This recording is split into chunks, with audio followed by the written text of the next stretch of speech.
and easy.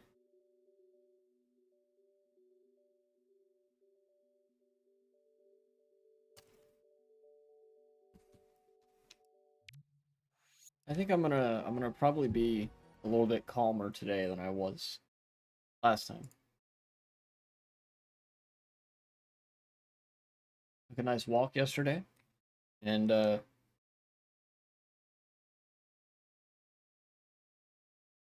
don't know. I guess I'm just kind of feeling mellow right now.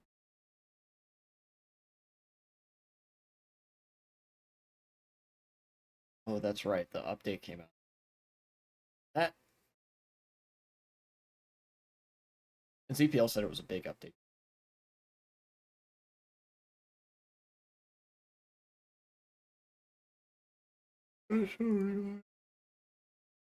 Yeah, there we go. 6.0 is required to continue playing online. Two tracks to different versions: GBA Ribbon Road, Beta Noko Noko. Okay.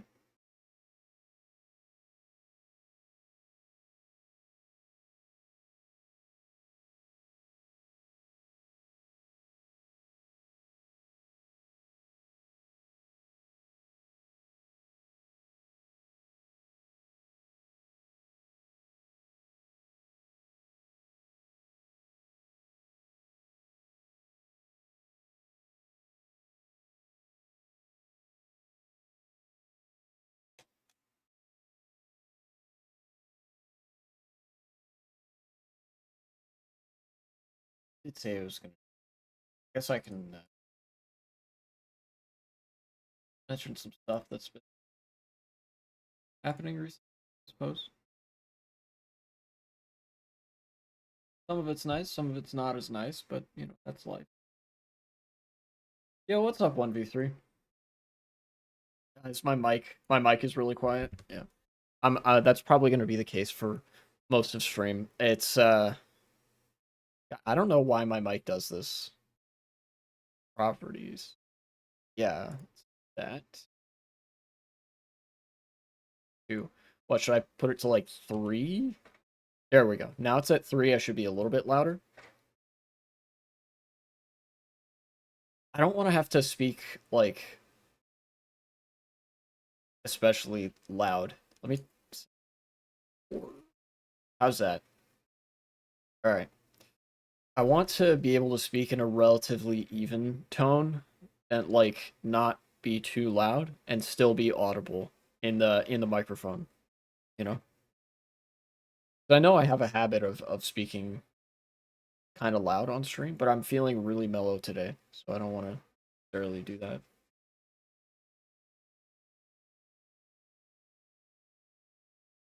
What was I gonna look at?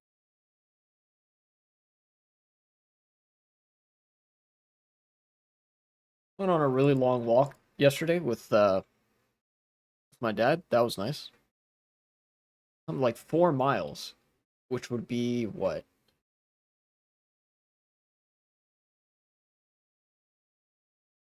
like 7K? I don't know. Good, good walk. Uh, that left me feeling, I don't know, it left me feeling like better. I feel a lot better now than I did for the past like 3 or 4 days. And I didn't even really notice. It's not like I felt bad before going on that walk. I guess it just the cooler temperatures are nice. It's actually gotten a little bit cooler here. It's like 73 degrees Fahrenheit. Um so that'd be what, 22 degrees Celsius centigrade. Very temperate. It was a very abrupt change once September came around. And it's I think it's supposed to be like pretty cool for the rest of the week. Love a long walk. Yeah. you know, Anywhere's walkable if you're brave enough. Uh, let's you know, well, things are supposed to get a bit warmer in the coming week. Hopefully, after next week, towards like mid-September, it starts reliably being cooler. That would be really nice. And I kind of enjoy it being cool enough that I don't have to have the fan going in my room. Um, anyways, I even there's still like the maelstrom of politics happening, but past like 2 days have been kind of slow for news. Outside of I do have one thing to add about the far right winning a German state election.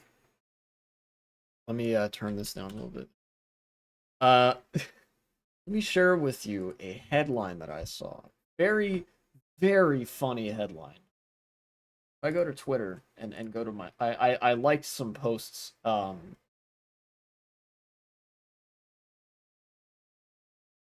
this effect. The likes are private, only you can see them. One of the worst and most obviously motivated changes on this website. Let's go back. Here we go. From The Economist. You can see The Economist headline. Well, you can't see, but I can see, and I will read to you. This was posted by The Economist on September 1st. The hard right takes Germany into uncharted territory.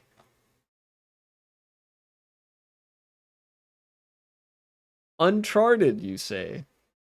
Really? Never, never been there before? The person fucking quote tweeted or posted a screenshot of that and tweeted said, "No territory has been more charted, but okay." You know, I found that like that was like unreasonably funny to me. Yeah, uncharted territory. It's all It's like the when people think of the far right, their point of reference is the Nazis. It is the most politically charted territory the world has ever seen. You know, this is one of the ways in which like a lot of news media outlets will play defense for they'll play defense for the far right. Because they'll write stuff like this, be like, "Oh, well, we don't know what's gonna happen. Haha, this is so new and exciting and whatever." When in reality, they're just basically making excuses for Nazis at the end of the day. Like that's the only thing that's really happening there, you know?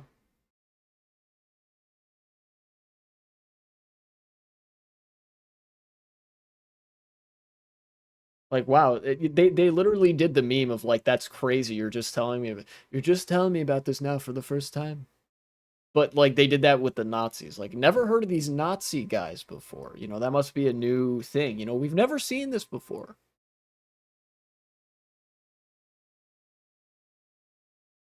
We recently walked for 2 hours to the town for my project. Also coincidentally 4 miles. Oh, nice.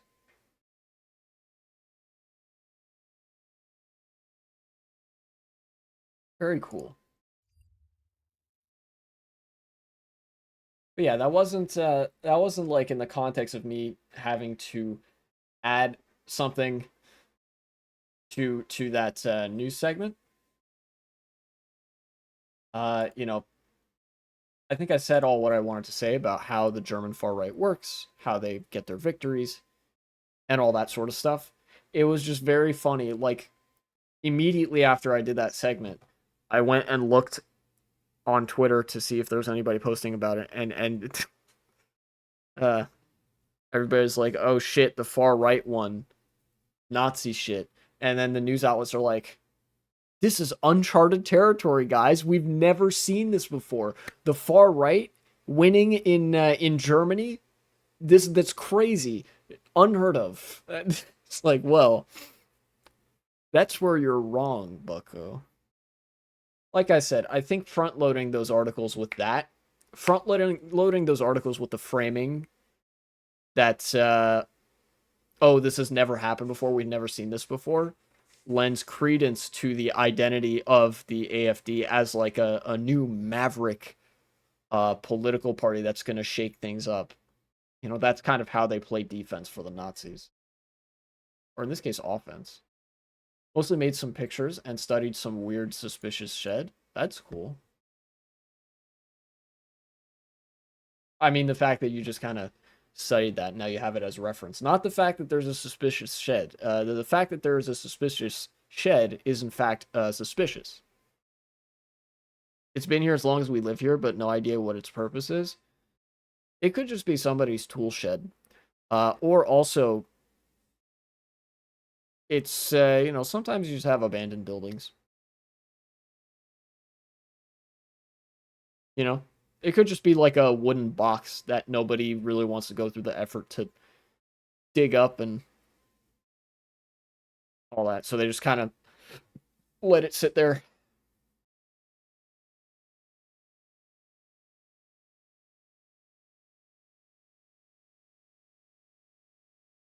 At least that's what you see a lot of times in small towns in the United States.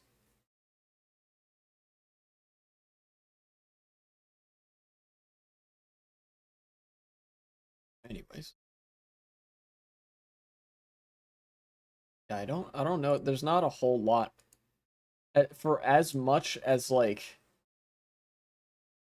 the news cycle was like going off for about a month and then it just kind of stopped, which is crazy. Oh, actually, there's one thing I can talk about. It has to do with electoral politics. You know, usually I don't always like talking about electoral politics. Not because it's its own thing. No lights, big gates, not visible on Google Maps, thick bushes and shit around it. And you never see anyone go in or out. Oh, okay. Uh, so then I choose either super funny conspiracy top secret government project shed, or it's just a basically a wooden box sitting on the property that nobody bothered to like uh move. I don't know. Yeah, it's the Egyptian aliens, dude. Don't you know that? That's true. That's pretty true. Um, oh, that actually reminds me of something that I'll get to in a moment. But first, I want to talk about. I want to talk a little bit about the electoral politics in the United States, not from the perspective of strictly the Democratic or Republican Party, but this time about the Green Party. Uh, you sound tired? That's because I am tired. I'm the best kind of tired. You know, I went on that walk yesterday. It took it out of me. But I'm very satisfied with what all I did yesterday.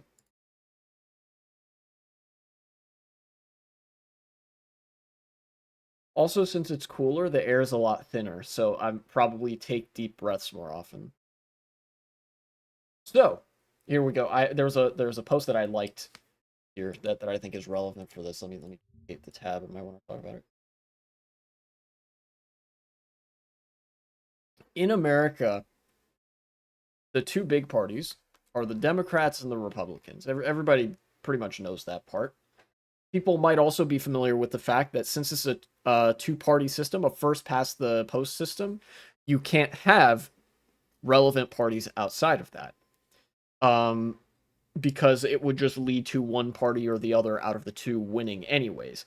Any tiny third party that tries to participate against the main two only reinforces the position of those main two as the only two in politics. That's how a first past the post system works. Like if you run as a Green Party candidate, the only thing that you could potentially do is draw votes away from the Democrats to such an extent that you could get the Republicans to win, such as the spoiler effect.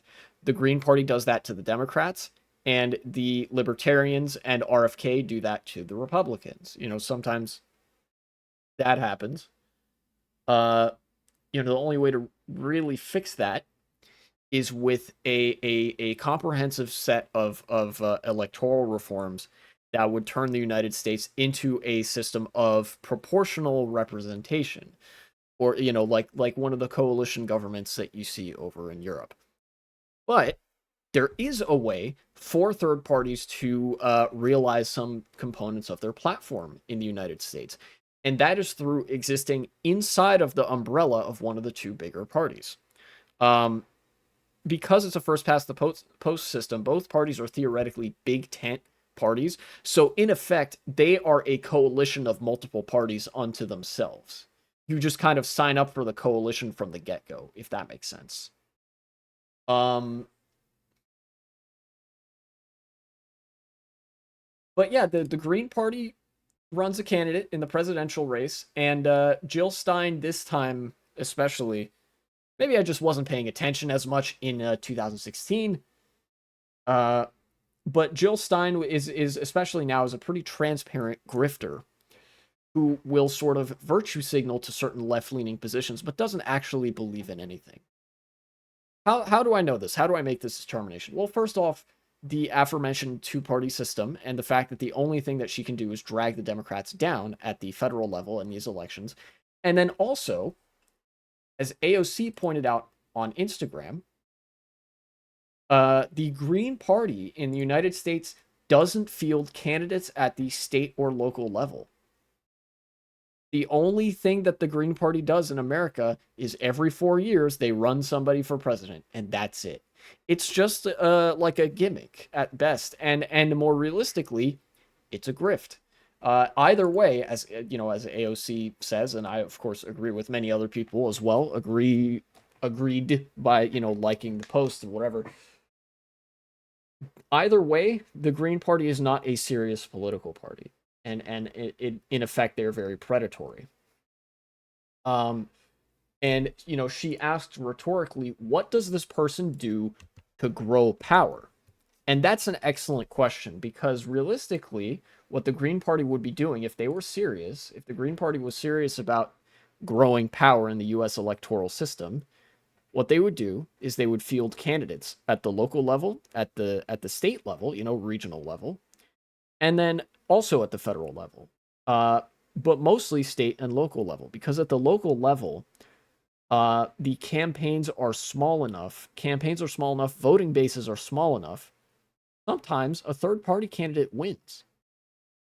Sometimes at the local level, it's not a Democrat or a Republican that gets elected to office. There are more than two parties at the local level. At the state level, only two parties. At the federal level, only two parties. At the local level, more than two parties. But the two big parties, the Democrats and the Republicans, have a absolutely massive advantage because they get some of the resources institutionally allocated to them from the higher levels. Imagine if there was in one of the coalition governments, right? You have the established parties in the government running, and then a new party comes around and they only run people at the local level because that's all they have the money to do.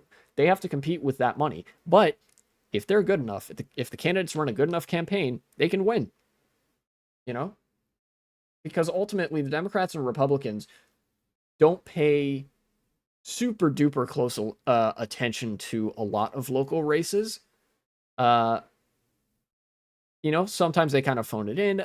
Also, sometimes they kind of can't afford to spend so much money one way or the other. And sometimes they're just okay with somebody else winning if they're ideologically similar enough. Very long preface to what I was going to talk about. There are four political parties in various localities in the United States, not at the state level necessarily. One of them actually is big enough that they have a presence at the state level, but definitely not at the federal level.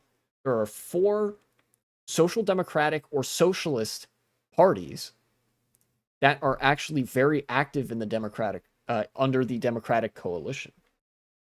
Uh, Here we go. This person says, I liked this post. These political parties and movement organizations have done more to move the Democratic Party left, score wins of their own, and pass progressive policies than the Green Party ever has or will. Yes, duopoly sucks, but Green Party isn't the answer. And they post the image of the Working Families Party, the Democratic Socialists of America, the Justice Democrats, and the Sunrise Movement.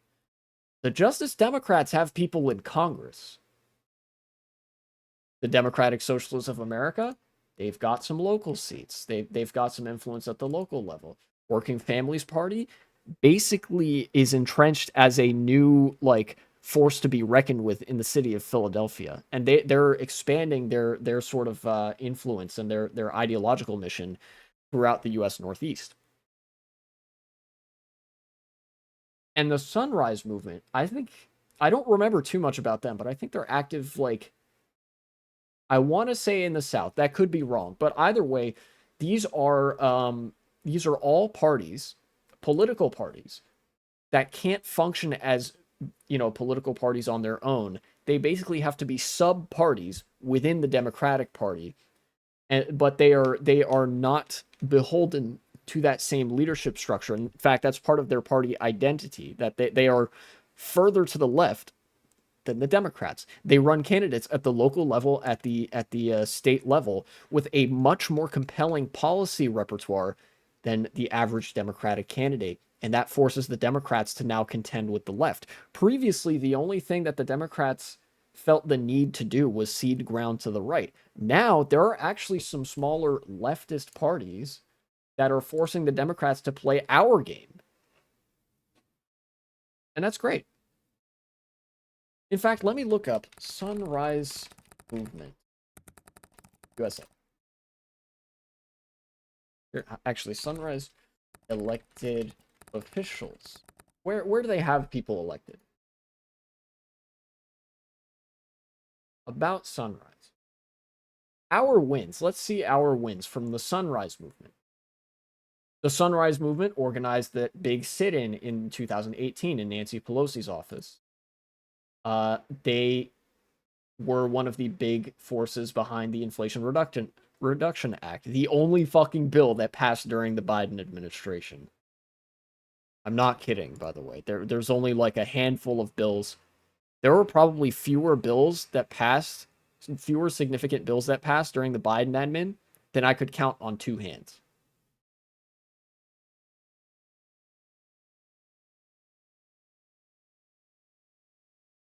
Ah, yes, that's right. They pressured the Biden admin to establish the American Climate Corps, basically like civil service programs centered around climate change, fighting climate change.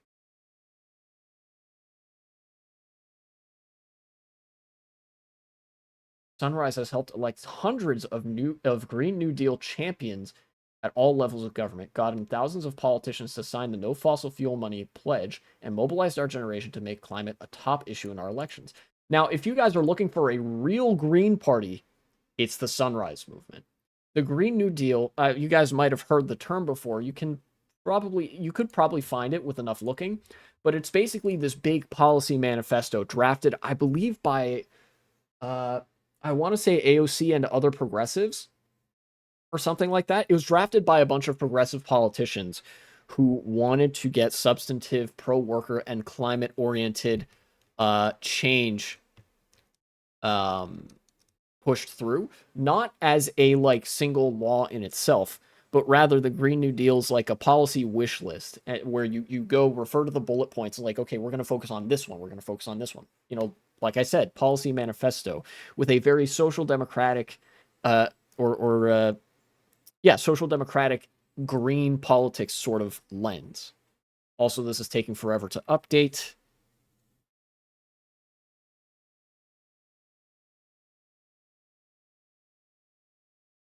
I'm going to turn off my Wii U and see if that does anything.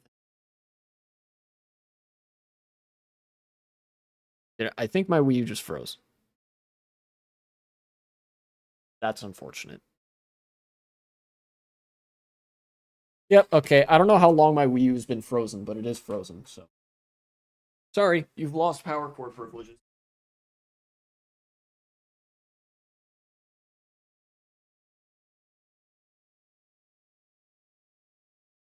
Yeah, rip indeed. So yeah, here we have the Sunrise Movement, an actual Green Party that's active in the United States and that has been active and doing a lot of stuff.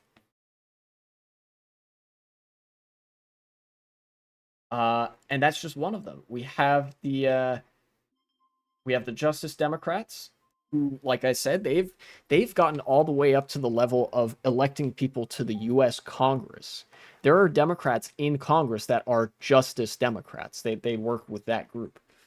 Um, and then the Democratic Socialists of America have various local seats. They are too spread out and too disorganized to be effective at any level above the local level.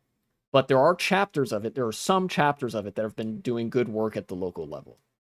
And then the Working Families Party is kicking ass and taking names on the United States East Coast. Is basically how I would put it. You know, they've been running more and more candidates each election cycle in local and state elections with a straightforwardly pro welfare state, pro union platform, to try to pressure Democrats to the left, and it's been working. I've phone banked for Working Families Party candidates before. One of them almost won, in fact. A very close election.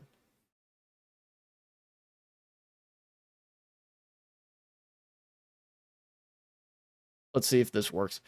Aha!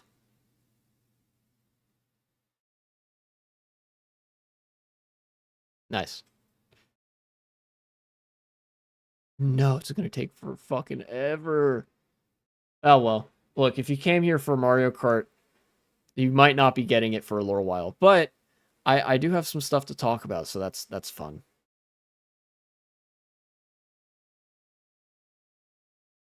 In fact, while I'm at it, I could just as well look up the Working Families Party.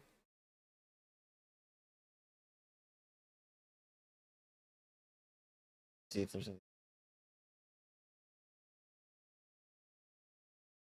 There we go. Let's see. Working Families Party. Working Families Party, making our nation work for the many, not the few. There's basically, if you guys are like, if you're thinking about why doesn't America have a socialist party, this is the American Socialist Party, the Working Families Party.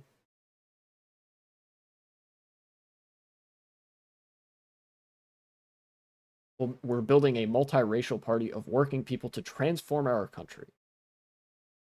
Very nice.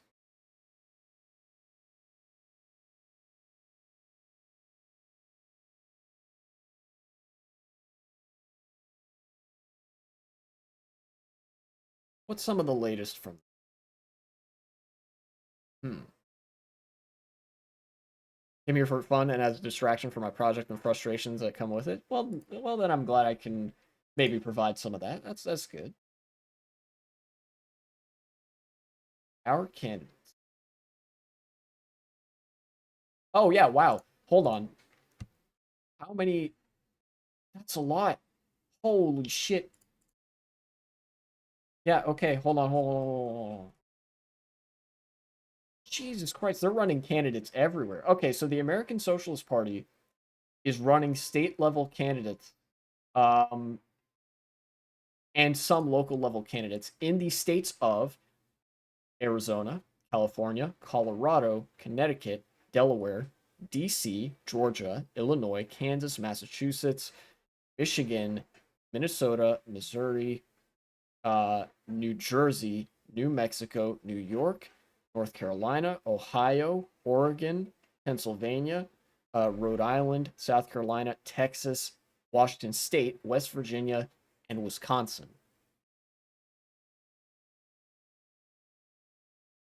25 states and DC. The Working Families Party is running candidates in more than half of the United States. And they're winning too. They've gotten people elected. I mentioned the East Coast. They're not just kicking ass and taking names on the East Coast. You know, they got a presence in the Midwest, they got a presence in the Southwest.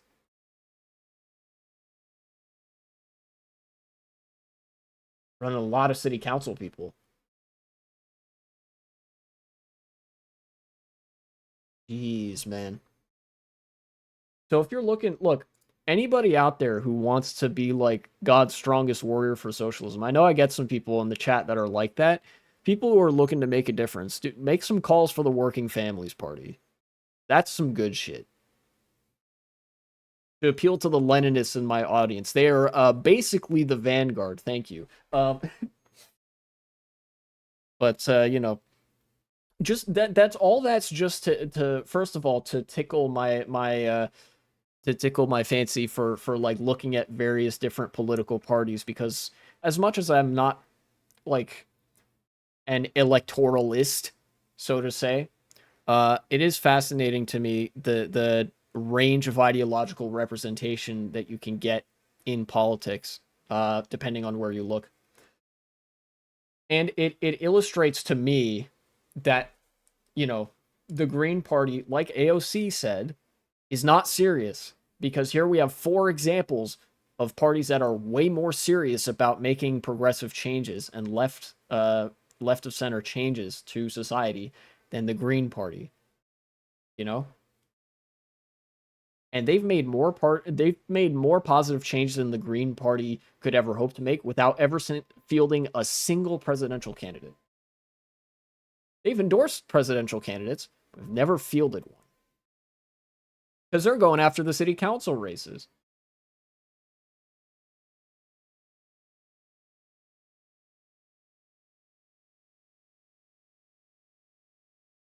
And that's some good shit. That's what you want to see.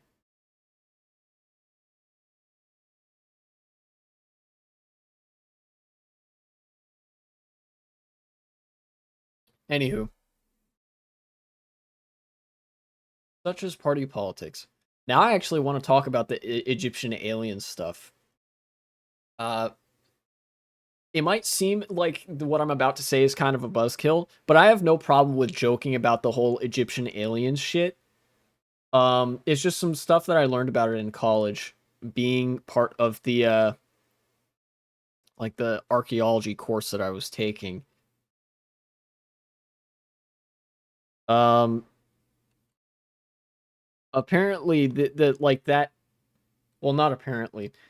The ancient aliens trope is something that only usually gets applied to what we would perceive to be foreign societies. Egypt, Nubia, the Middle East, you know, Japan, China, maybe. Certainly the Americas, you know, South America, Central America, you know? And that's not an accident. A lot of the intellectuals at the time, you know, indicative of the state of intellectual pursuits in the 19th century, a lot of the intellectuals at the time were avowed white supremacists. Um, and most of them were very blatantly white supremacist in their leanings, if not, you know, and even some of the best of them were probably latently white supremacists in a lot of ways. So a very common assumption was that, oh, these primitives, you know, the Egyptians, whether they were studying in Egypt or whether they were looking at anything in Central or South America, they couldn't have done this themselves. This is way too advanced for them to have figured out. Instead, it must have been some previously unknown force that came down and did this. It must have been aliens that descended from the heavens and built this with advanced technology and then left. How do we know? Literally because we are dealing with an inferior race of people, supposedly. You know? That's the logic behind all of the like unironic ancient aliens talking points. Hi, globalize my agenda. Welcome back to chat. Just talking about aliens and why all the ancient aliens shit is actually pretty fucking racist. That does not mean I object to joking about it, because, you know, invoking it in jest is very funny. You know, you picture a little green man coming down and be like, what if I just made a giant fucking triangle, right? But the people who unironically argue for that, like the you know, the original narratives there had some very white supremacist origins. People say we couldn't build pyramids nowadays with modern tools so Egyptians could or couldn't do it. Yeah, well, those people are just as dumb. Maybe not as racist, but just as dumb. People forget about a lot of things. There are like three big assumptions that people get hung up over for the pyramids particularly, and I'll discuss those real quick. First of all, the main one is just racism. That Egyptians are Swardi, Balkan, it's and so on. And so, they clearly couldn't have built the pyramids or whatever. The Balkan ultranationalism. The channeling Zizek here. That's basically people treated Egypt like it was part of the Balkans, and can all agree the aliens made the moon, right? That's true, and it is made out of cheese. Don't fact check that. That's definitely true. The racism being the biggest one, right? That like, oh, only the West, and by the West we mean white people, are capable of such feats of architecture that, like, oh, the Egyptians couldn't have done this. The second assumption is that there's any sort of necessary technology that you would need to use to build a pyramid like that. And it kind of ties in with the third assumption that people make, that the past is a sort of static thing. The pyramids were built thousands of years ago, and it took decades. Decades in the historical record for that long ago, that's a fucking blip. That's 2 seconds to us now. But I assure you, those pyramids were decades long projects. Antarctica, no. Ice wall, yes. Many such cases. The Great Pyramids of Egypt were decades long ventures. Some of them only constructed generations later than other ones. You know, so time is one thing. Technology is another thing. It is not that complicated to take a big fucking block of like, not cement. They didn't use cement. Sandstone, whatever the building material was. It's not complicated to take a big giant rectangular rock and put it in place, and then put another one next to it, put another one next to it. People have been good at math for a pretty fucking long time, and the pyramids are very basic geometric shapes. Not that hard for some professional mathematicians to figure out. It just takes effort and energy and time. They had insane building techniques. Oh, they did back in the day. The less insane building techniques than were discovered later, but yeah, they had some insane building techniques. The next of which that I didn't yet mention, but will now, is slave labor. You gotta remember, slavery was a huge thing in the ancient world. A lot of these places were basically slavocracies. Yeah, very complex. Ancient Egypt deserves a cred for it. Of course they do. And the other factor, you have the technology, you have the time investment needed, you have the brain power that people forget it has existed since forever. You have the racism that people kind of assume that Egyptians couldn't have done this because they're Egyptian. But then also, these pyramids were not built with the kind of labor standards that people were more familiar with in the 19th century. This was slave labor. Slaves working around the fucking clock, driven very harshly. A lot of them war captives, building this stuff. And that's why it was able to get done, is because there was such a massive mobilized forced labor behind it. And even then, it took decades. It took, some of them took 20, 30, 50 years or longer. And like I said, that generation after generation, pyramids were still being built. And what's interesting to note is that the pyramids are the much older version of what the Egyptians and Nubians would later end up doing. If the Nubians are any indication, after the period of time where Egypt was more dominant in the region, when power sort of shifted down to Nubia, what is now the Sudan, you started seeing smaller pyramids almost at a more personalized level. The pyramids in Egypt that everybody thinks of are so big. You had room for the pharaoh and all their servants. But people started to compact the pyramid down to the point where it was like one person and a handful of servants in a smaller pyramid-shaped tomb. much easier to build, still a status symbol, but didn't take as much time or labor. The ancient ones were made by people. The one in Vegas was made by aliens, though. That is the only correct take. Thank you. Yeah, the one in Vegas was made by aliens. That shit is too ugly to have been made by a human. I have too much faith in humanity for them to have built some shit like that. Uh, the ancient pyramids, that was built by people though, because that's cool. Um, so there was like almost this unit unto itself in my archaeology class, one of my introductory archaeology classes, where we talked about some of the myths that were propagated in this sort of pseudo scientific way to like debunk a lot, like basically these myths that centered around, oh, the indigenous population couldn't have done XYZ thing because it requires techniques too advanced for them to have known or whatever. And of course, the fact that all civilizations around the world could either communicate with portals, or it's all aliens. All temples are too similar. Mayans, Egyptians, all the same. Yeah, well, yeah, and the explanation for that is really simple: shapes. That's it. You know, the reason people built pyramids in Egypt and also built pyramids in Mexico. First of all, the pyramids actually look quite different if you look at the way that they're built. They serve very different purposes too. Um, but people love just building giant fucking triangles and cubes on the ground or whatever. Like think of the great cube in Mecca where everybody goes to worship on Hajj or whatever. That's just a fucking cube. I mean, there's a rock in there, and the rock is like religiously important or whatever. But they just like built a giant cube for the hell of it, you know? And yeah, like the pyramids. What if we just built a giant fucking triangle in the desert, basically for the hell of it?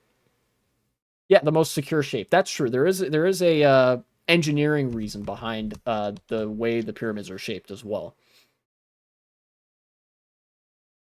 Dude, Retro Rewind is taking for fucking ever. Please, dude.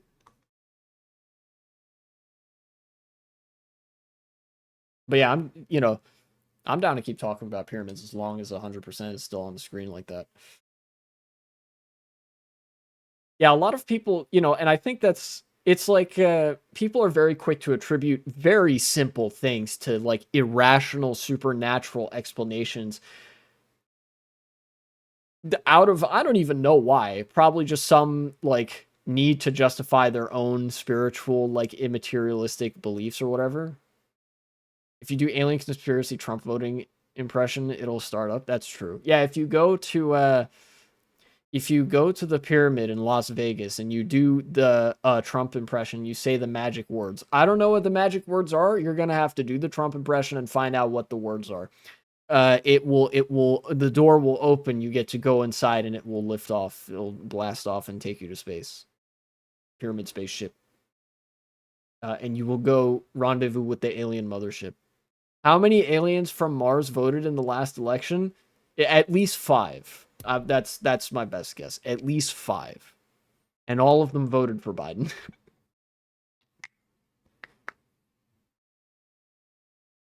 Actually, no, wait. The last election would be 2022, and there's way less turnout in midterms. So I'm gonna say like three. Like three aliens voted in that election. A 2020 presidential election, you had the aliens turned out in force. All five of them. You know, they came out and voted Biden. They wore the Biden Harris stickers on their giant green foreheads. But a couple of them stayed home for the midterms.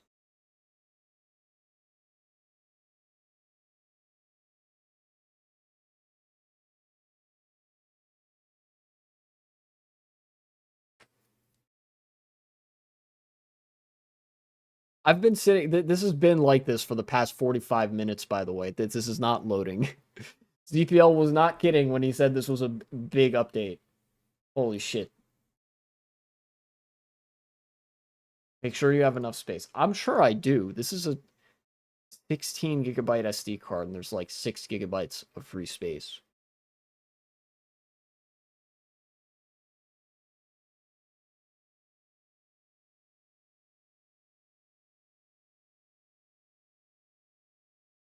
Am I gonna need to? I think I'm gonna need to Yeah, I think my Wii U froze again. Damn it. Man. No, don't do that. All right. Sorry to say it. You've lost PowerPoint privileges. Get him out of here.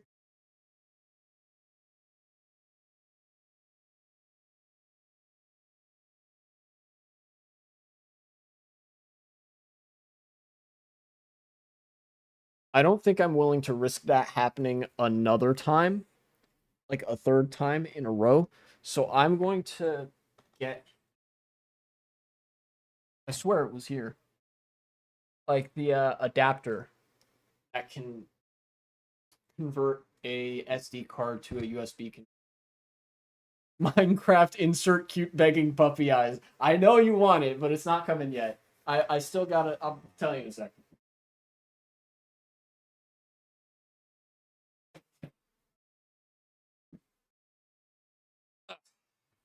I still want. Oh, my capture card is not capturing the screen. That's unfortunate.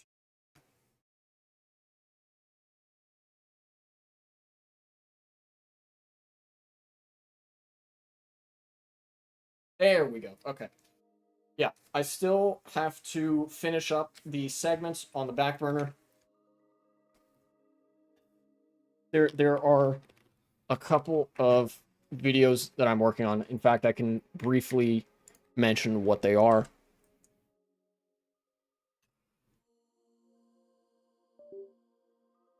Here we go. I'm gonna try to install the update just through my computer instead of on the Wii U.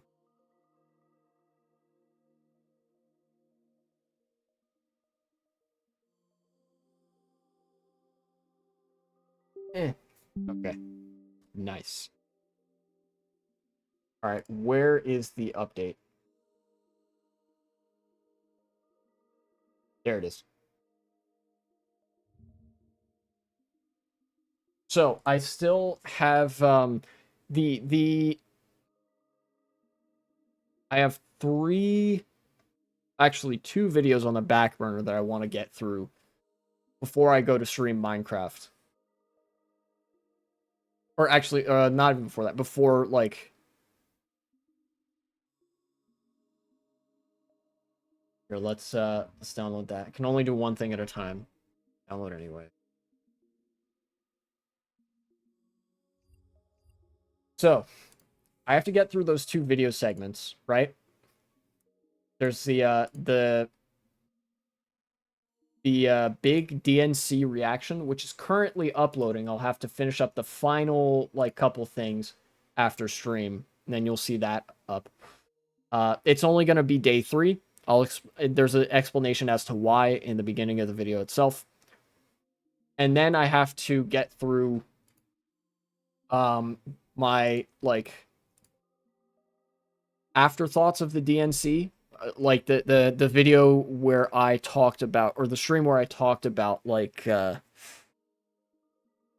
in retrospect what I thought of the DNC, which originally wasn't going to be a segment, but I decided at the last minute, you know what, I am going to make this a segment. So, and then once I've finished those two, I'm going to do the Destiny versus Dennis Prager debate. I'm going to review that because I think everybody loves a good debate review, and I also think that it's good to analyze, like, it's good to have that trifecta of perspectives in a debate review, analyzing like how liberals aren't our allies, but fascists are way worse, and like allyship of convenience or whatever. Reaching out the olive branch to the liberals every now and again, an all right thing to do.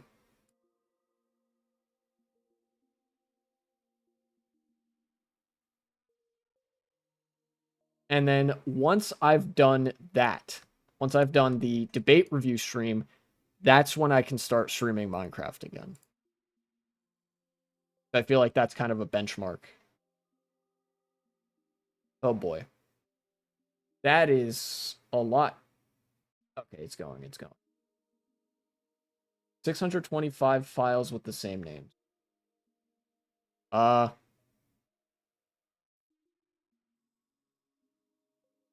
Yes, replace them. Thank you.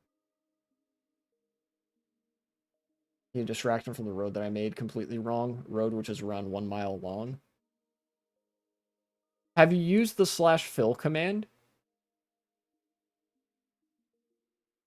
If the road is a regular geometric shape, you can probably use /fill and you could replace the stuff a lot faster. I don't use /fill because I don't know how.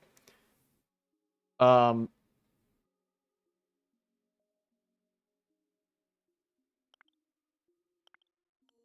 but yeah,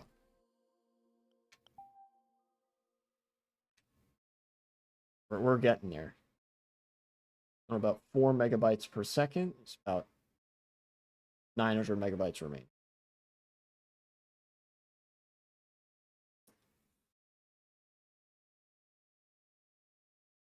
So again, you guys are just going to see the Wii menu for a little while until this is done. But yeah, that's when I'm going to stream Minecraft is then. This week I'm going to be focusing mostly on the video editing stuff. If I can get through that. And then as I'm also like getting through those other video editing projects, I'm going to be working on that one stream where I played the mini beast. From all the way back in July, I still haven't finished editing that because I wanted it to be a more committed video editing project. That ought to be fun. That doesn't affect the timeline of me doing what I want to do with the Mario Kart stream and then moving on to Minecraft for a little bit and then inevitably coming back at some point. I think I like Mario Kart as a big fixture of the channel. I think also relative to the rest of the player base, Mario Kart Wii specifically might be one of the games that I am the best at. You know? Like strongest fundamentals and whatever.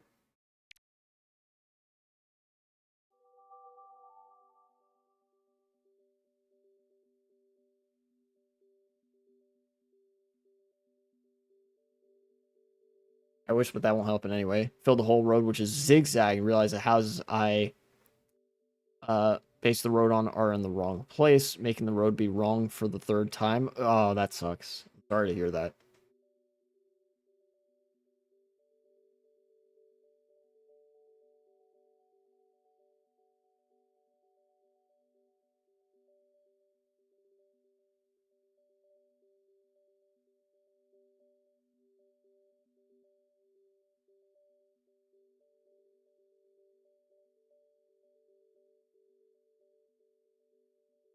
Anyways, that's about the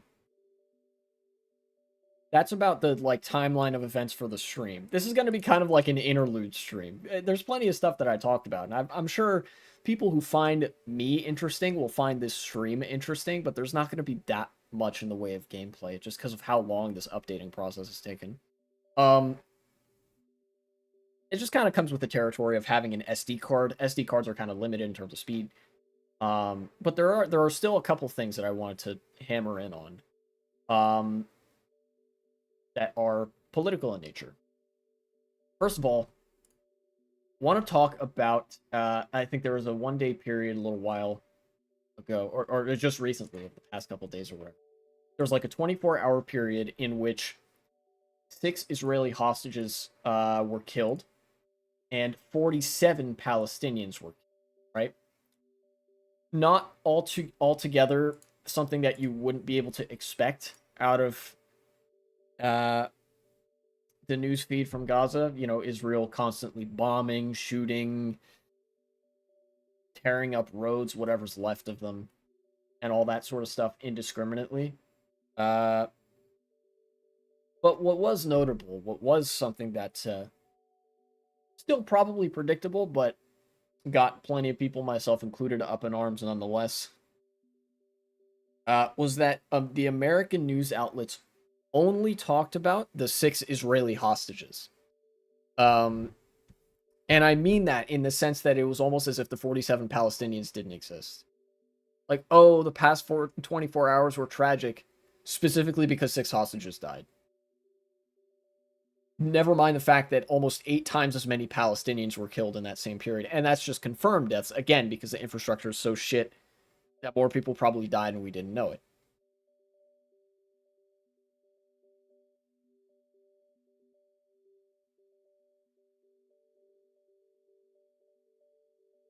Um,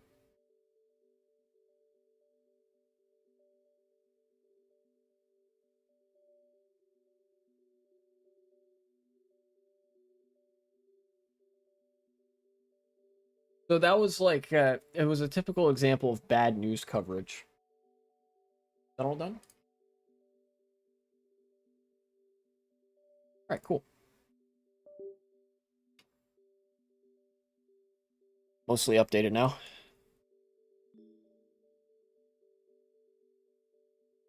Um,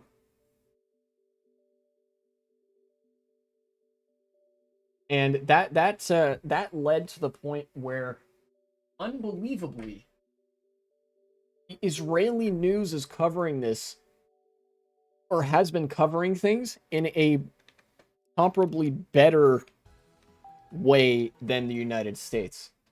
So you go to the US, it's all about Hamas is bad, Hamas this, Hamas that. Hamas needs to release the hostages. Hamas needs to blah blah blah. Hostages killed. Hostages killed. No mention of Palestinian civilians. Always passive voice. Oh, they were struck by a missile from the heavens as though by accident. And all that sort of stuff, right? Okay, cool. Finished. Damn those fuckers. Yeah. Uh, and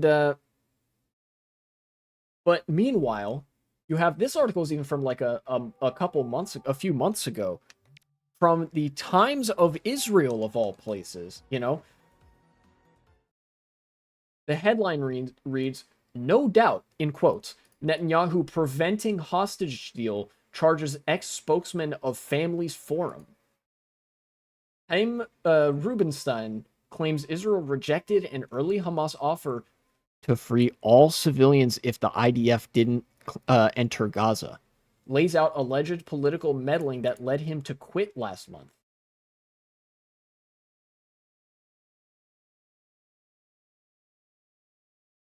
Hamas, not 2 days into the conflict, not 2 days after October 7th, said, "Hey, Israel, as long as you don't send IDF troops into the Gaza Strip, we will give back all of the civilian hostages. All of them." You know who said no to that? Netanyahu. And the Israeli government was all too happy to go right along with it. And every time since then, every time a ceasefire negotiation or a hostage deal or anything like that has come up, who has said no? Netanyahu. Every time. And even the Israeli press is now acknowledging that. Like, all right, dog, look, we know we hate Palestinians as much as the next guy, but ultimately Netanyahu is the one making things worse here. It's like it's the government of Israel making shit worse here because there were a million opportunities to secure the release of the hostages if that's the priority, you know? And to, like, obviously to pull the troops out of Gaza and whatever. And they didn't do it because Netanyahu just wants the war to continue. No, my stuff folder. No. Wait, I think maybe my stuff just isn't activated.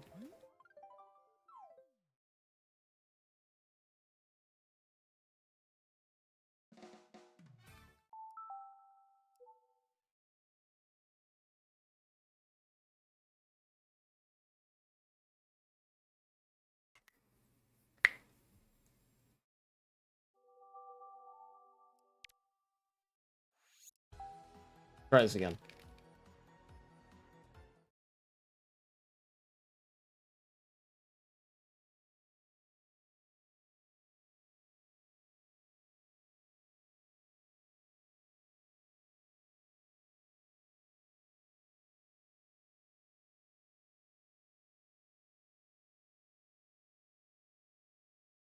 Options. Yep, there it is, my stuff. Retro Rewind. Things going wrong as soon as I leave for a drink. Get a thing. Drink things don't work. Get it. On a vacation, chat goes nuts. I just can't leave you alone, can I? Yeah, no, sorry. Can't do that. NAND region. I don't know what that was. Okay, go back. Nice. Okay, now I can launch the game. But yeah, this like it's kind of wild that like even though the public discourse in Israel is inarguably way more insane than the public discourse in the United States, because I think as per Pew Research, it was something like 70-ish% of Israelis, pretty evenly divided, say that the Israeli response to October 7th has either been just right, like appropriate, or hasn't gone far enough. Even the media is like, dog, this is Netanyahu's fault. Like, I ain't gonna sugarcoat it. This is all Netanyahu's fault. You know, if it weren't for him, the hostages would be back by now. Because we would have said, yeah, we'll take those hostages. Next thing you know, I look away and the aliens bomb America, all just because they love anime girls too much. That's true.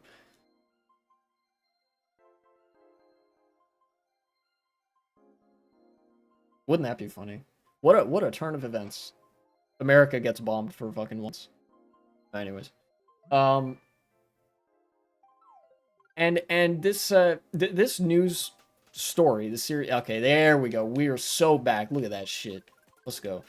This series of news events underlined something that I want to hammer in on, that is the Boomerang Effect, something that I learned about by name recently, that I kind of had an idea of before, but somebody very helpfully outlined what it was. It was somebody that I follow. This guy, Joshua Hill. He has his own blog. I subscribe to that blog by email, newsletter, whatever. You dig in the pyramids, you'd find a lot of anime body pillows. Yeah, those Egyptians, absolute fiends for the anime waifus. You know? They love that shit.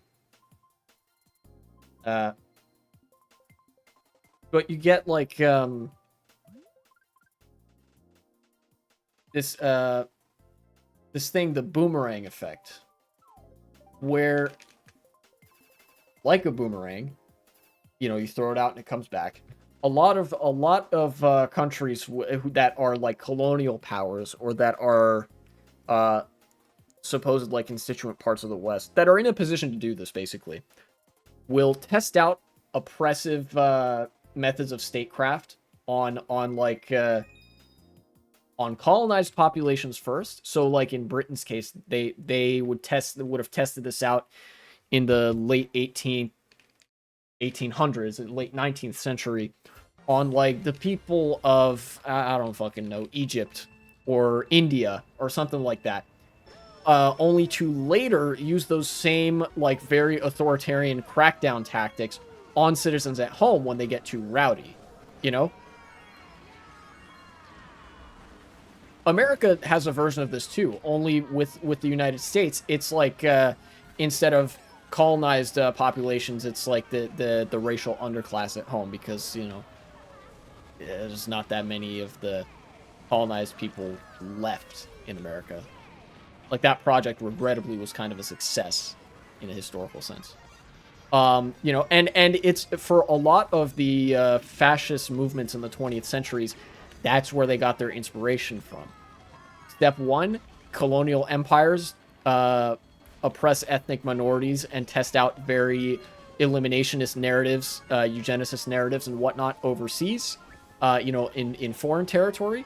And then the fascists are all too happy to adopt that right at home, where they use that on political dissidents and citizens and people that they perceive to be not in keeping with the spirit of the nation or whatever. Such as the Boomerang Effect. It comes back around to hit the person who threw it in the first place.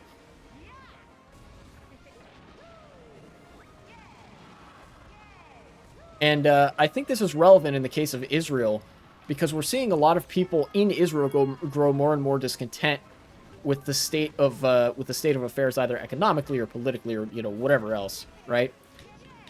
And to be sure, you know, like I said, they're not, you know, pro-Palestinian by any stretch, but there's a very visible trend of the boomerang starting to come back around to hit some Israelis in the head, because they put up so readily with these methods of police oppression, with the like open air prison stuff, you know, when it was the Palestinians on the receiving end. But now the Israeli police and the Israeli military are perfectly happy to use that to crack down on people protesting against the war or protesting Netanyahu or whatever. You know? Like, we're starting to see that, you know?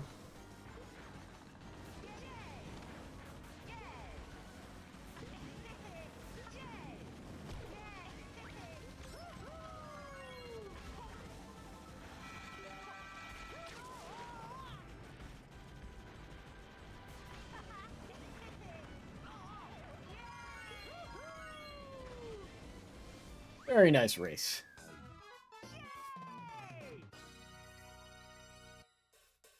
That was a pretty uneventful race, I guess. Good kind of uneventful. Front ran the whole time.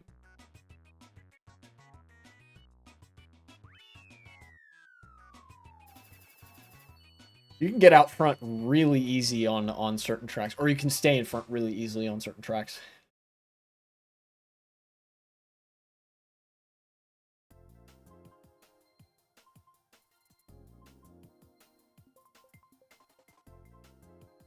In fact, you know what? Actually, I shouldn't say that America has no colonized populations on which to test this, because I guess the Palestinians would count as like a oppressed ethnic minority that America is helping oppress there.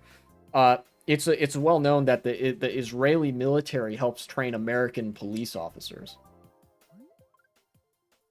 And in that sense, the boomerang effect in Israel affects the United States too. Cop City, they paid for training from the IDF to train their cops. A lot of the worst in America are trained by Israel. I have to say, the day we found out you can choose items on Mario Kart 8 Deluxe was the best day of my life. Oh yeah, the pre-race settings where you can go in and like say, hey, these items can show up, these items can't, or whatever. Yeah, I've never really used that.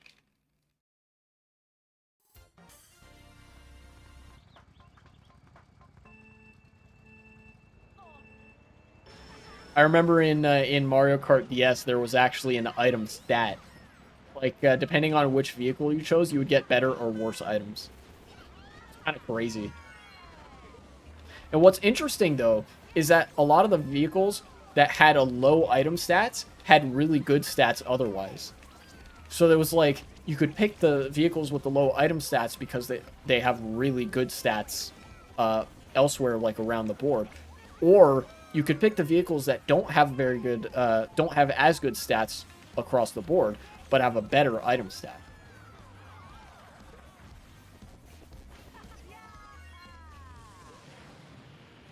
Always wanted a game of only blue shells or bloopers versus bullet bills. It's so much fun.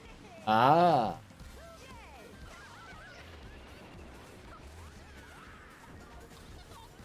I don't know if I have as much interest in that. That feels a little bit more like I guess Mario Kart 8 Deluxe, it played like that. It's really good as a party game. Uh, and I guess I play some party games and stuff, but I don't know. In some ways, it kind of feels a little bit more gimmicky than I'm used to Mario Kart being.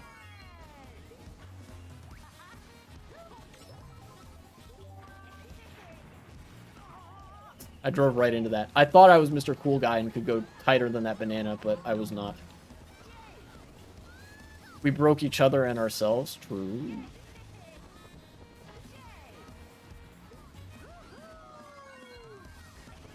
Okay, third place. Felt like I was on the edge of dying of laughter. Well, that's good. You always like that to be part of the experience.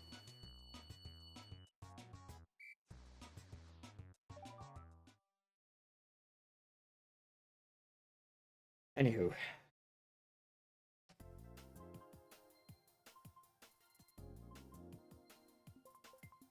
Now this is going to be mostly just me playing Mario Kart. Doing my thing. Like I said, the news cycle really just slowed down abruptly.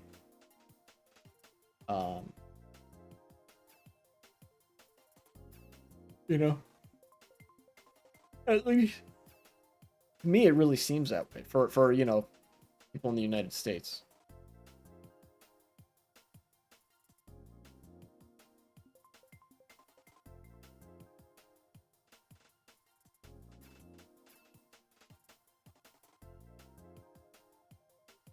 Oh, I could talk about that there are astronauts in that are stranded in space right now. That's a thing that happened.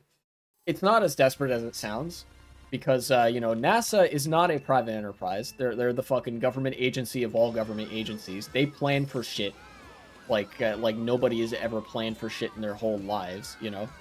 They've got contingencies for their contingencies and shit, you know. I need to be careful here.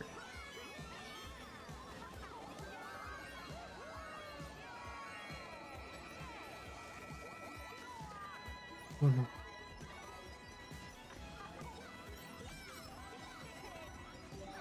Three mushrooms. Um, the I think NASA revealed to the public that, like, you know, they've got enough stuff to be up there for a couple months, like, pretty easily. No, like they weren't gonna just leave them up there without supplies, so that's good. But I think the core of what happened was like there were some malfunctioning parts on one of the shuttles or on one of the rockets that they were gonna use to ferry people home, and the rocket was manufactured by Boeing, and I was like, okay, so that's why. Even NASA doesn't fucking trust Boeing, like, in the slightest. Alright, you can have your cheeky little bullet bill shock dodge.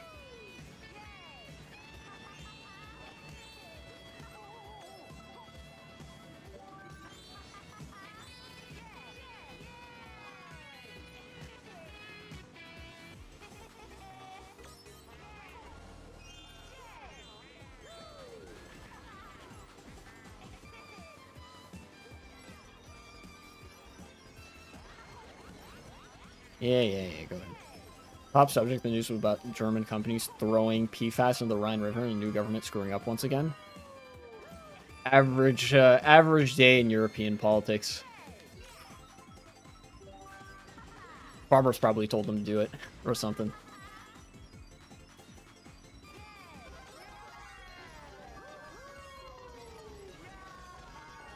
No, what the f- Oh, I swear I could have landed up there. Dang.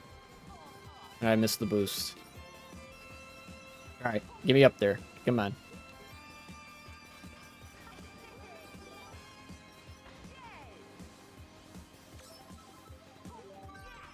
I'm just gonna use this. Can't afford to not use it.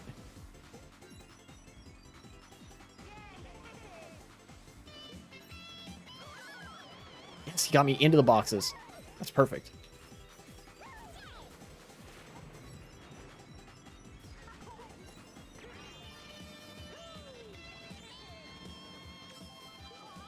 No, what the fuck?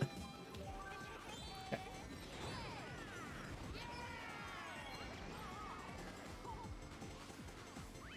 Seventh is not awful, considering how badly I raced, but I still raced pretty damn bad.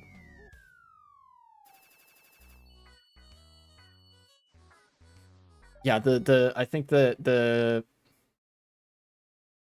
NASA didn't trust Boeing to, like, give them a good rocket shuttle to take the astronauts home or something, or they're like doubling, triple checking or whatever the fuck.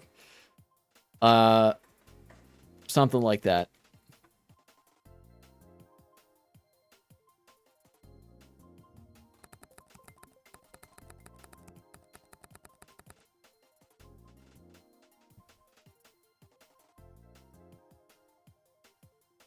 Strange noise coming from Boeing Starliner spacecraft.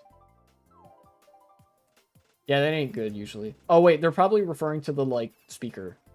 Pulsing sounds from capsule dogged with issues and set to return without astronauts. Yeah. Yeah, there was a problem with the spacecraft that they were going to return in. So they decided to just return the spacecraft without the astronauts in it, so that there's no, like, potential for shit to go really, really bad really quick. I think that some of the strange pulsing sounds ended up just being speaker feedback. But they're gonna send another shuttle up there in like a month or two to bring him home.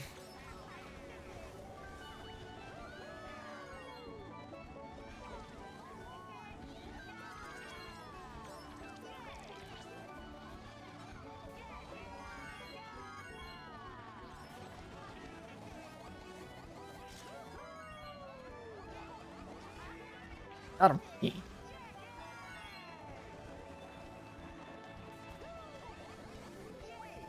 Ah, poor bastard.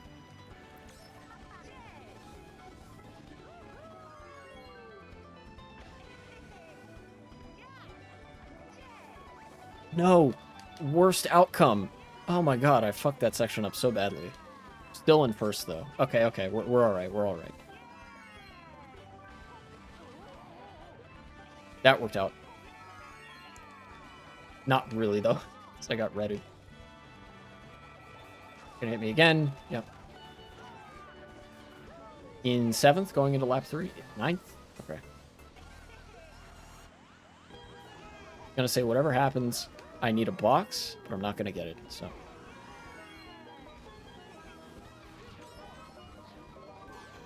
That's... okay. Well. Okay. Yes. Get me before the box is here.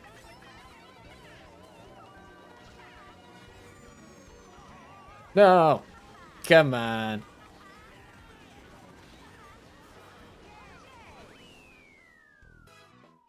Sneaky, sneaky. I get second.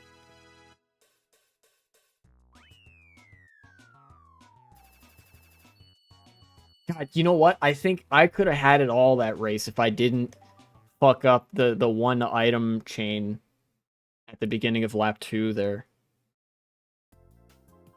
But I still got second, so I mean, how much can I really complain, you know?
Reading a little bit of that Times of Israel article about how the government was like giving the hostage negotiation efforts the cold shoulder. I think I'll get to that in a like maybe after this race or something. Of course, I fall into the lava right away because there's stuff there to substantiate the arguments that like it's not just Netanyahu. Like it is Netanyahu, but it's not just him.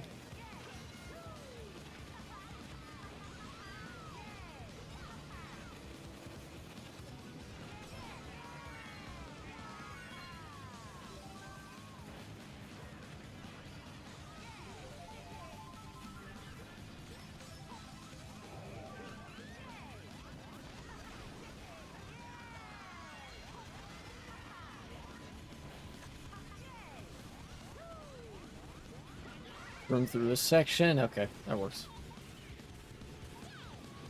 Barely.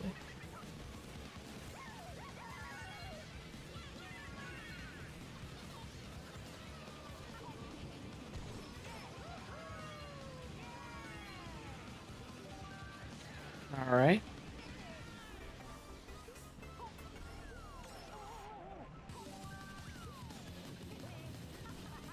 Got him.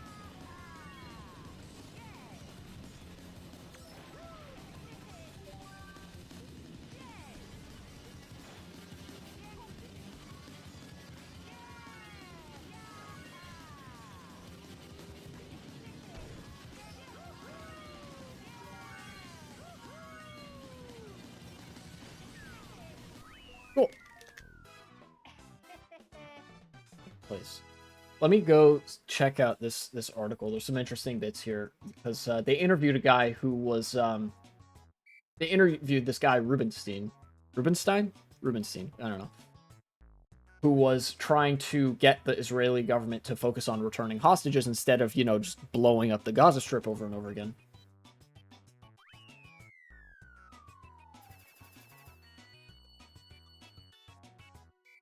So one of the first questions: did the families whose sons and daughters were taken hostage while serving in the IDF get updates from the army?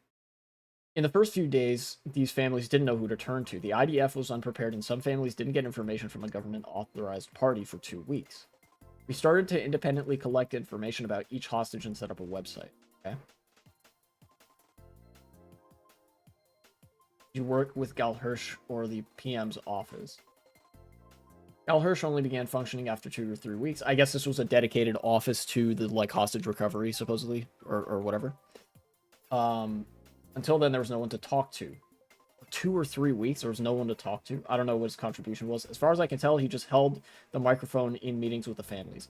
He told them they shouldn't hold protests to push for their loved one's release. You need to understand that Netanyahu set up Hirsch's team because the Prime Minister's office didn't want there to be an external body criticizing the government for its conduct surrounding the hostages.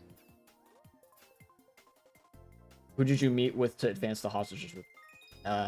President Isaac Herzog. They asked him to use his influence to try to get the government to take care of the families, stuff like that.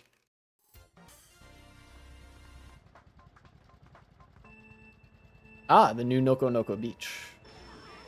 Very cool.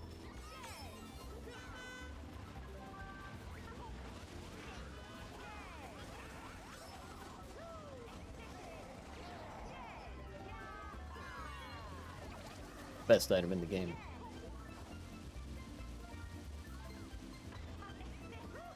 Ah, okay, I understand now.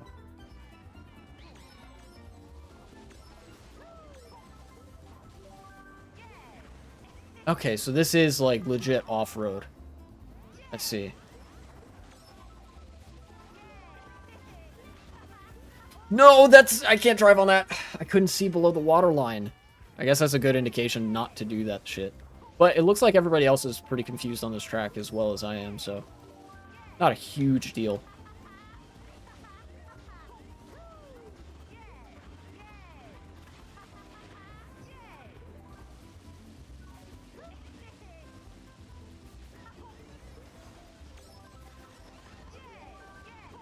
Okay. Good shortcut.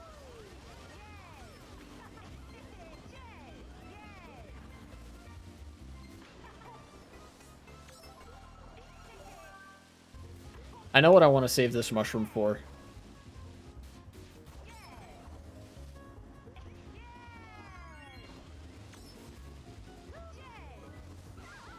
No. Rip.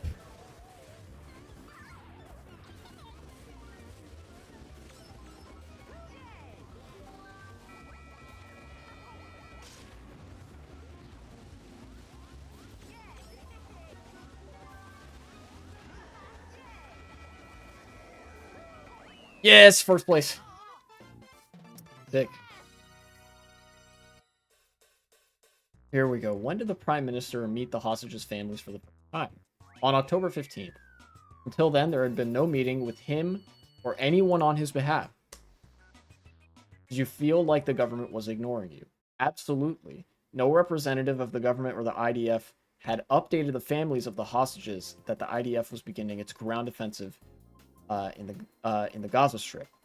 We couldn't understand how it could be that the families weren't getting updated on the ramifications this could have for them. So as the IDF was invading the Gaza Strip, gearing up to invade the Gaza Strip, the government was silent and giving the cold shoulder to the families of the hostages, and we're now witnessing the consequence. There's not that many hostages left because the Israeli military has bombed most of them. I think there's only ever been like one hostage exchange, and it was only a couple dozen people.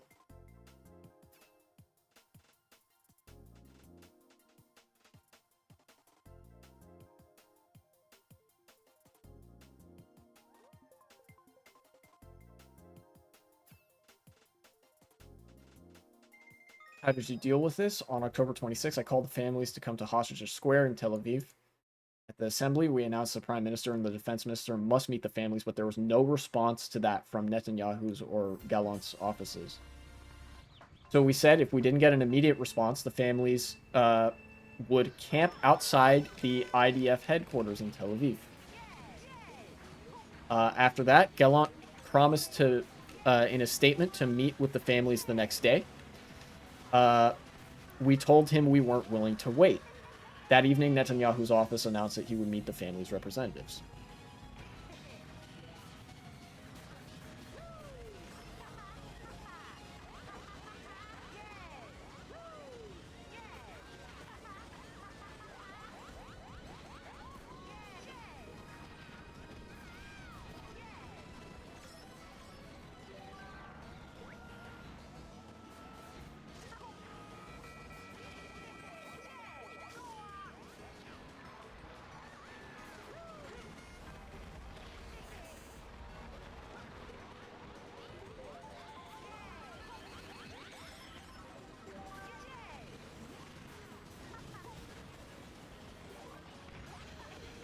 Alright, cool. Here goes that blue shell.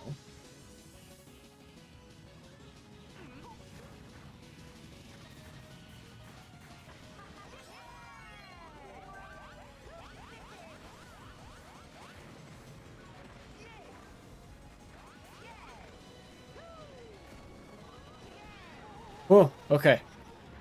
Spooky.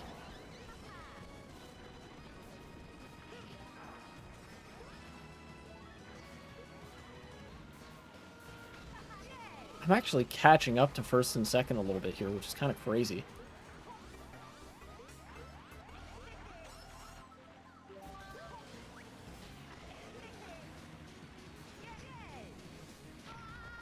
Usually there's a very front-run heavy track.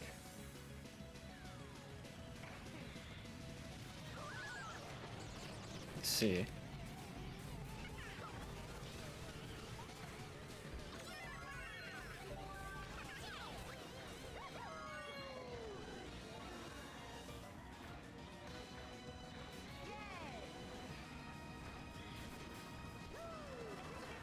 Isotope, this red shell is not for you, I assure you of that.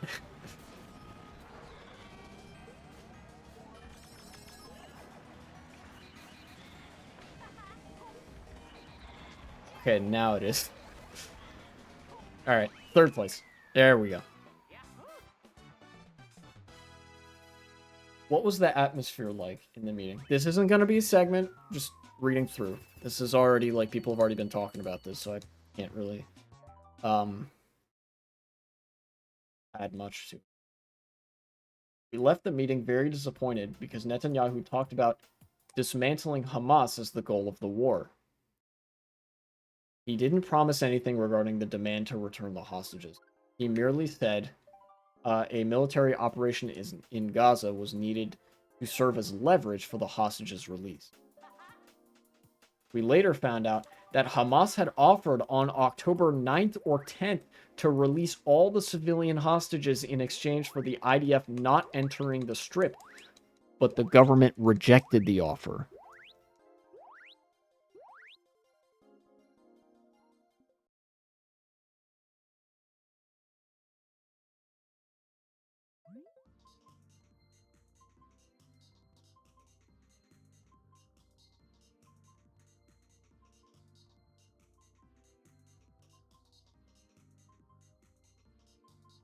Here's another question. The one hostage deal that did happen.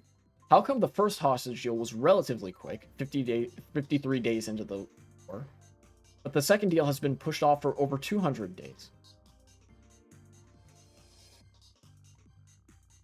The main reason, Rubenstein says,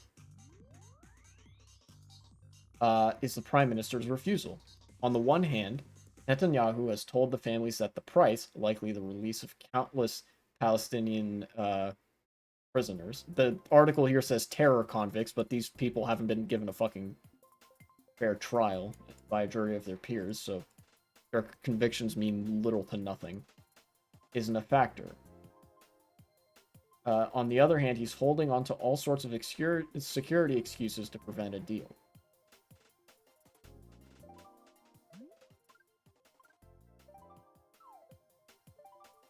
Looking around the world, what to work on next, I find mistake after mistake after mistake. A little far-fetched, but this is annoying because obviously I can't work on stuff that isn't correct.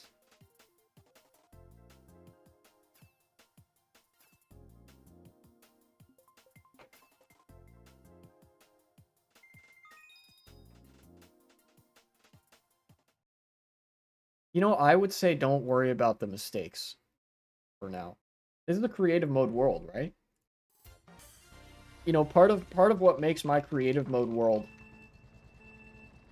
so organic, at least organic seeming to me, is that the mistakes still live in that world. You know, all of the things that I would consider to be mistakes now, or like things that I look back on and don't like don't agree with those decisions or whatever in whatever it was I was building, I can look back on it and instead just be like, you know what, I've learned a lot from that. You know, that was a learning experience.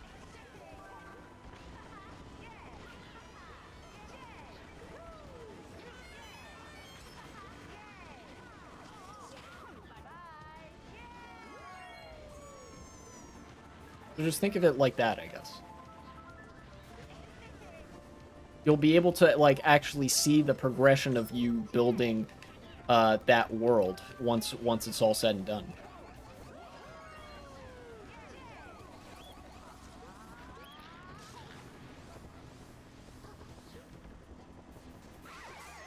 Ooh.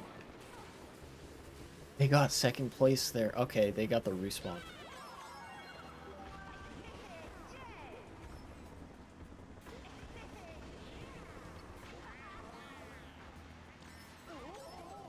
Ow.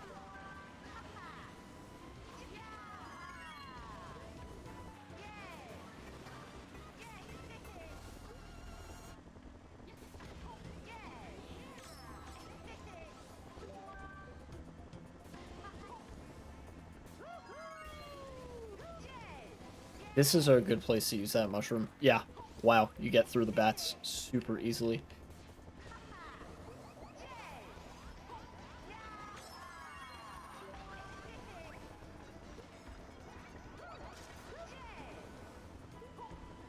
Watch this.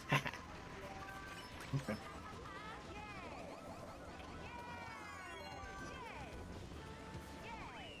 Fourth? I raced so well only to get fourth that race? God damn. As a reminder, I'm rebuilding my hometown on 1-to-1 scale, so if the road is not correct, everything I want to make won't work because of the earlier mistakes. I need to find them before they catch up to me later as I'm working on something else. You can make strategic adjustments to that stuff. You know? Even if you're building it 1-to-1, it's not going to end up being 1-to-1 because Minecraft proportions are block by block, you know?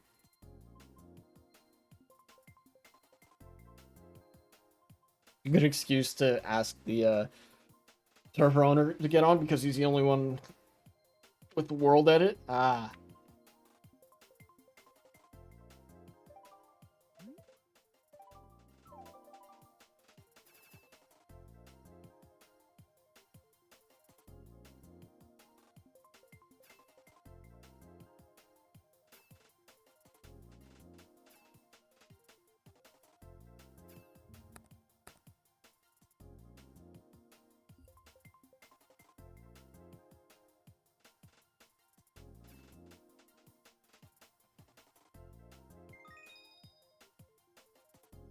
Okay, so.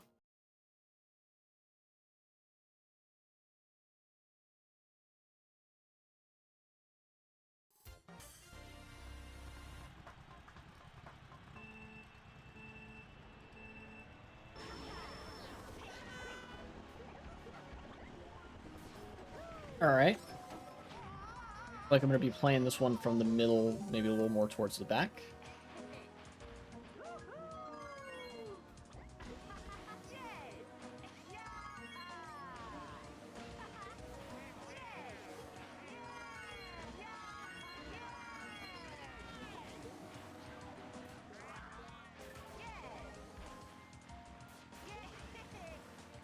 Guy made the double shortcut.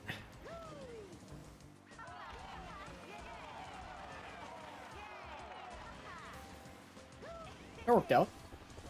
I actually gained some time on it.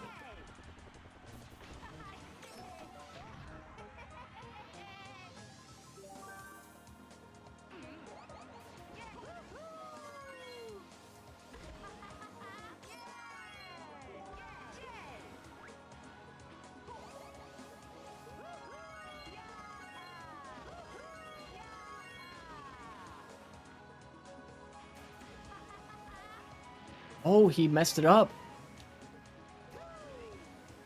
That's why you do the single cut when you're online.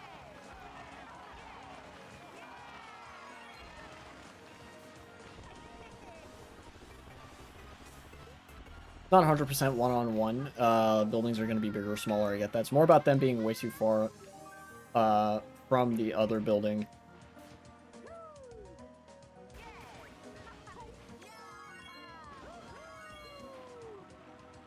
Which means I'll either...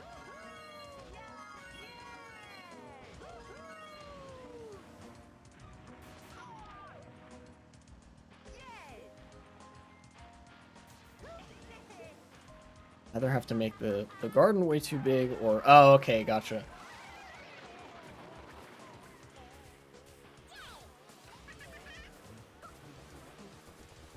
Make the garden way too big or houses too small, which most often creates like uninhabitable, weird-looking houses or impossible gardens to recreate, since I can't make the flower 10 times bigger. The garden got 10 blocks longer, if you know what I mean. Okay.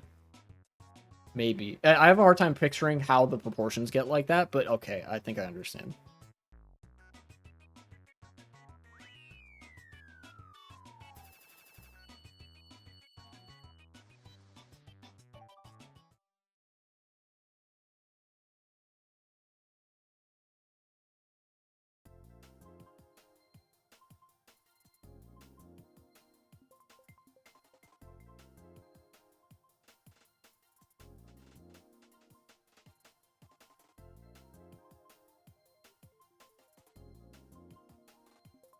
I guess that kind of comes with the territory of building one house at a time.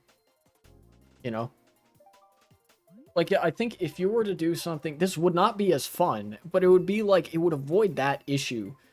If you went into Google Earth or whatever, like, you basically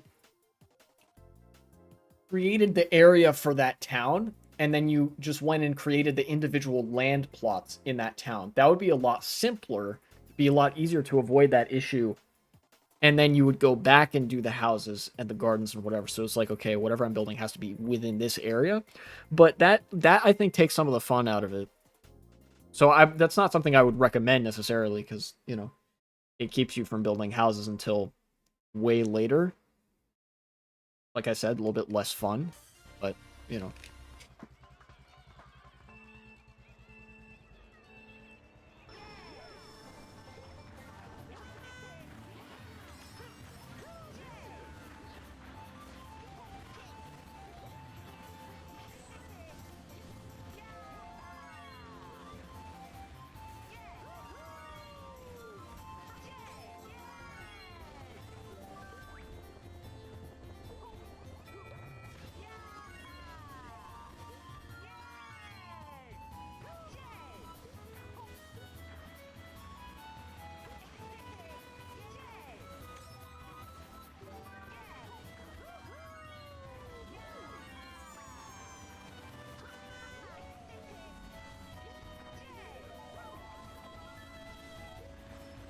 Almost.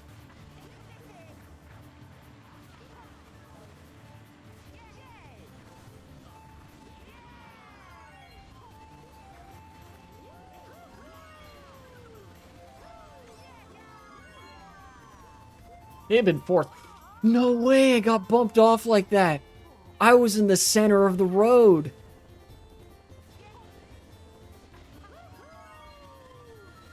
Get me in the cannon. Okay, never mind.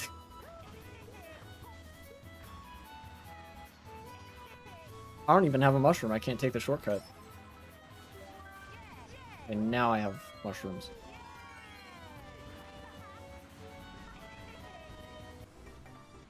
I'm gonna chain this.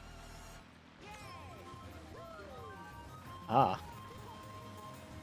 Not face, use your shit. Yes, go.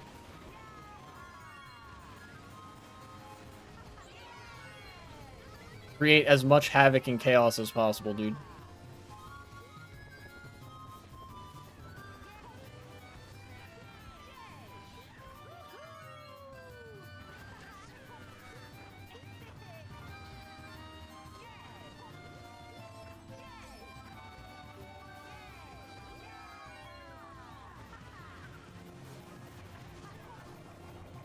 Third place.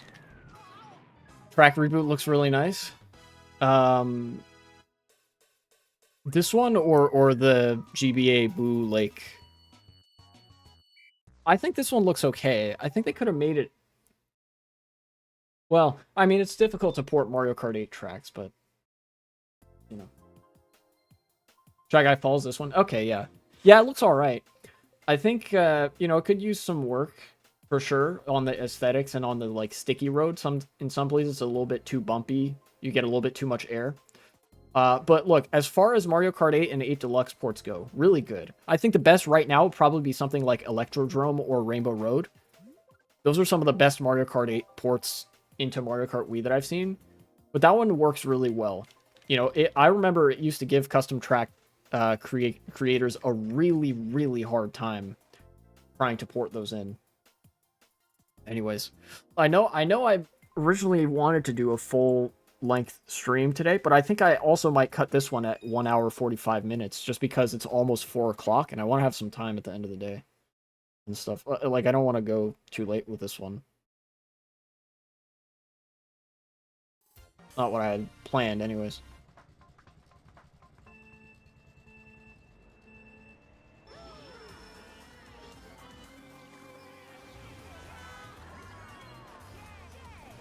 Okay.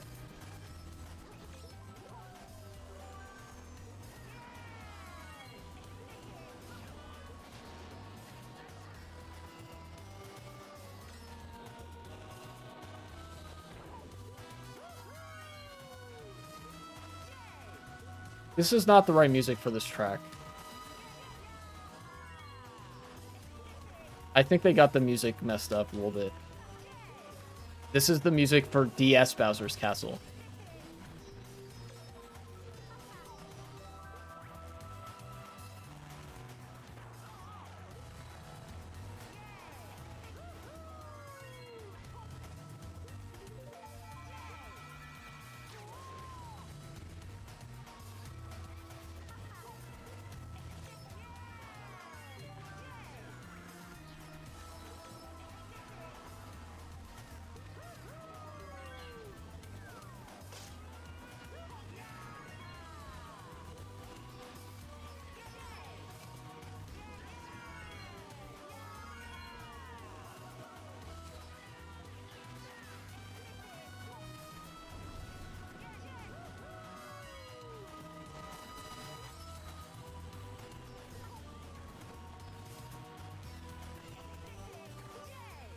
I'm almost positive there's going to be another blue shell, so I'm going to hold on to this mushroom for as long as I can. But I'm also aware there could be a shock right now in particular. Or maybe not.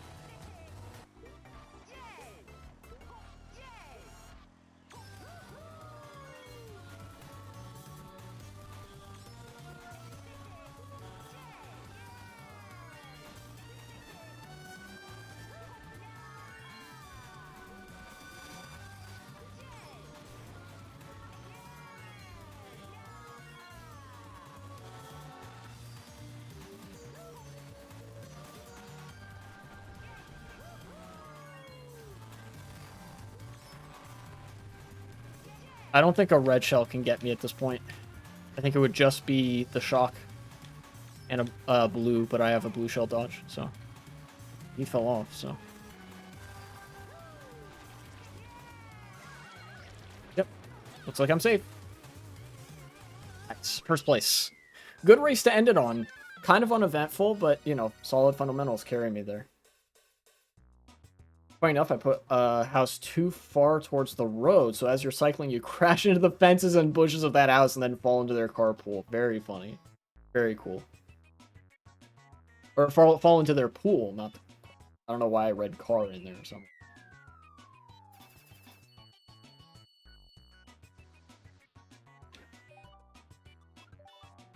Certified suburban bicycle moment.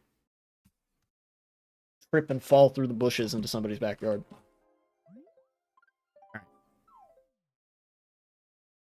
That's as much as I can handle today. I am going to not raid anybody because nobody's live right now that I particularly care to raid.